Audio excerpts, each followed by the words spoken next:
This is what we learned during our SOONIsh project. One of Tokyo's biggest problems is their population density.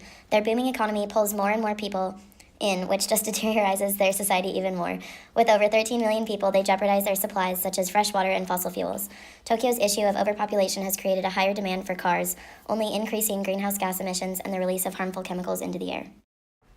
Did you know in 2008, Tokyo's residential and commercial buildings were responsible for almost half of the CO2 emitted into the world? 28% of Tokyo's emissions comes from residential buildings and 49% of emissions comes from commercial and industrial buildings. In order to fix this problem, their government from 2010 to 2014 made a carbon reduction goal for Tokyo. The goal was to have a reduction of 8% of CO2.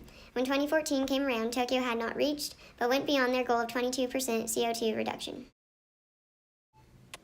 The most interesting thing I found in my research is the fact that Tokyo has an island made of garbage. They incinerate trash and pulverize the trash that can't be incinerated. They then pile that in the ocean with pipes underneath to catch any methane released. And on top of the trash is a layer of soil in which plants grow. You would think the burning of garbage would release a lot of toxic chemicals. However, it goes through a process to clean the smoke, so there's minimal toxins released into the air, and the trash itself goes through a cooling and heating process that gets rid of any chemicals left in the garbage. With only 845 square miles, Tokyo's population density sits at 16,095 people per square mile. This, along with their production-based economy, predisposes the city to face environmentally unfriendly factors, such as CO2 emissions and the abundance of trash production. Japan has worked hard to ensure their reduction of emissions and their proper disposal of trash, and we as a group commend their efforts.